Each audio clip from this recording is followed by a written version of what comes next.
Olá, meu nome é Cristina Daolio e hoje eu vou falar de um caso sobrenatural, o caso da família Ismore, cidade de West Pittston, estado da Pensilvânia, Estados Unidos. No ano de 1972, o casal Jack e Janet Ismore, suas filhas Dawn e Heather, os pais de Jack, John e Mary, se mudaram para um duplex na cidade de West Pittston para fugir das inundações e demais perigos trazidos pelo furacão Agnes. A família era muito católica e por 18 meses tiveram uma vida tranquila na casa, mas em janeiro de 1974 tudo mudou. Uma estranha mancha apareceu em um tapete novo. Janet limpou o tapete, que ficava sem a mancha, mas logo ela reaparecia. A televisão nova pegou fogo enquanto Jack a assistia. Um fogão elétrico também incendiou quando um eletricista foi chamado, mas nada encontrou de errado na casa. Todos os fenômenos começam quando a família inicia uma pequena reforma.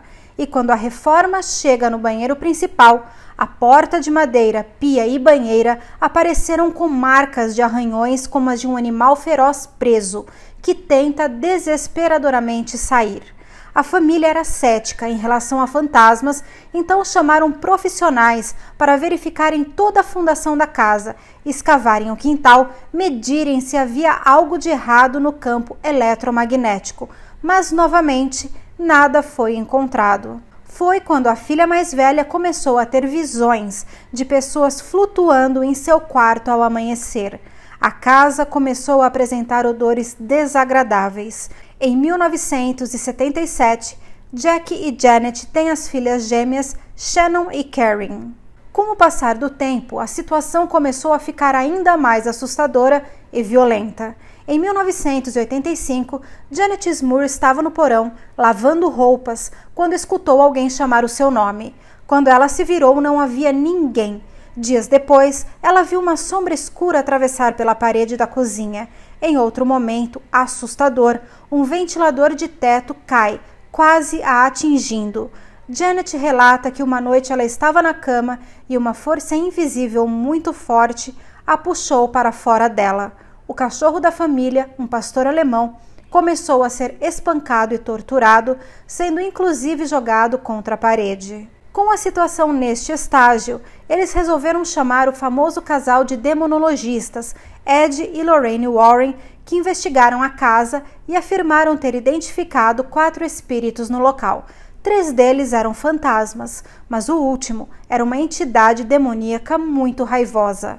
Como eles precisavam de provas para a Igreja Católica aprovar o exorcismo, instalaram câmeras e um aparelho de som com fitas cassete contendo orações e músicas religiosas para provocar o demônio e conseguirem provas de sua infestação e obsessão. E deu certo. A entidade balançava espelhos, abria gavetas, cômodas, inclusive conseguiram um FVE, onde uma voz gutural esbravejava: "Bastardo sujo, saia desta casa". Tanques eram esvaziados, sons de passos, rádios ligando, cadeira de balanço se movimentando sozinha e muitos gritos e xingamentos. O casal Warren fazia benzimentos com água benta, orações, as coisas se acalmavam momentaneamente, mas retornavam ainda piores depois de cada ação dos demonologistas. Jack e Janet relatam terem sido estuprados, ele por um súcubo e ela por uma figura humanoide. Enquanto o estupro acontecia, ela ouvia sons como o ronco de porcos, sintomas de infestação e possessão demoníaca.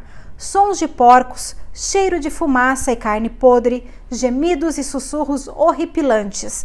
Ed Warren, inclusive, relatou ter sido vítima de uma tentativa de estrangulamento. A igreja não autorizou o exorcismo. Os Warren chamaram um velho conhecido, o bispo dominicano Robert McKenna, experiente exorcista que já tinha realizado mais de 50 exorcismos, inclusive alguns com Ed e Lorraine Warren. Ele realizou um mini exorcismo na casa, já que não havia aprovação do alto clero. A cerimônia enfureceu ainda mais aquela entidade demoníaca. Uma das filhas, Karen, sofreu violência e Janet e Mary ficaram cobertas de arranhões e mordidas. Foi quando Jack, no auge do desespero, resolveu ir até a televisão, no programa The People Are Talking, apresentado por Richard Bay, implorar para a Igreja Católica realizar um exorcismo oficial em sua casa. A entidade levantou Janet no ar e a jogou contra a parede, a estrangulando. A igreja continuava a negar o ritual, mas a mídia pressionou e a diocese de Scranton resolveu ajudar. Uma médium chamada Mary Alice Rinkman examinou a casa e chegou ao mesmo parecer dos Warren. Ali coabitavam com os Smurr o espírito de uma idosa de nome Abigail, um homem chamado Patrick que havia assassinado sua esposa e seu amante e foi morto enforcado. Um terceiro exorcismo aconteceu. Realizado novamente pelo bispo McKenna, a família teve 3 meses de paz. Em dezembro de 1986, Jack viu uma marca estranha na parede, pegou o terço e rezou para proteger a todos do mal. Mas os espancamentos diários voltaram, junto com o cheiro de podre, e toda a perturbação espiritual ficou ainda mais intensa. Os Smurr, cansados de tudo, resolveram mudar de cidade. A casa, que foi construída em 1882, foi exorcizada uma 4ª vez em 1988 com o consentimento da igreja, mas a família já havia saído do local. Os Smurr tiveram que recomeçar do zero na nova residência que ficava em Wilkes-Barre. As gêmeas Karen e Shannon se tornaram atletas famosas e jogavam no time de basquete feminino da Universidade Wilkes. A família ainda precisou passar por mais um exorcismo e só no ano de 1989 eles conseguiram finalmente ficar livres do demônio. Membros do Comitê para Investigação Cética, o CSICOP, Committee for the Scientific Investigation of Claims of Paranormal, fundado por Carl Sagan e Paul Kurtz em 1976, quiseram examinar as provas, mas os Warrens negaram acesso aos vídeos e fitas, dizendo que só seriam vistas pela igreja, mas, de maneira estranha, outras eles emprestaram para um canal de TV que já não se recordavam qual era. Algumas pessoas diziam que tudo não passava de brincadeira das filhas adolescentes do casal. Seus depoimentos sempre foram colocados sob suspeita, já que nas entrevistas elas não relatavam os acontecimentos da mesma maneira. Também houveram especulações sobre a saúde mental de Jack, que havia operado o cérebro 3 anos antes das manifestações sobrenaturais acontecerem, e que a família poderia estar sofrendo de histeria coletiva semelhante ao caso das bruxas de Salem.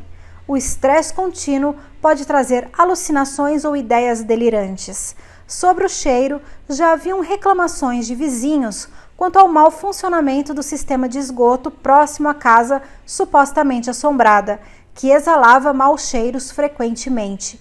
Por último, desconfiaram de ambição por conta de dinheiro, já que o caso tomou grande repercussão. Falam sobre o caso os livros Ed e Lorraine Warren, Vidas Eternas, de Robert Curran e Jack e Janet Smurr, lançado pela excelente Dark Side Books, e As Assombrações, Os Pesadelos de uma Família, The Haunted, One Family's Nightmare, também de Robert Curran, que inspirou o filme A Casa das Almas Perdidas, de 1991, feito exclusivamente para a televisão. Até esta data, o filme está disponível completo no YouTube, a qualidade de imagem é ruim, mas o filme não deixa de ser interessante. Entre um dos visitantes da casa estava o dramaturgo e ator Jason Miller, nascido em Scranton, vencedor do prêmio Pulitzer. Jason interpretou o padre Damian Carras no clássico O Exorcista de 1973. Jason e sua família não sofreram nenhum fenômeno sobrenatural enquanto estavam no local, mas ele era empático com os Smurr e acreditava que sim, eles sofreram algo naquela casa. Na minha opinião, não acredito que tenha sido invenção ou histeria da família. Talvez uma coisa ou outra possa ter sido aumentada para comover e assustar e assim conseguirem uma ajuda rápida. Uma família tão grande de várias gerações, eu não acredito mesmo que inventariam uma coisa dessas que tomou dimensões grandiosas na mídia. Eu creio no sobrenatural e sei que as manifestações podem ser bem violentas. Então é isso. Muito obrigada por assistir.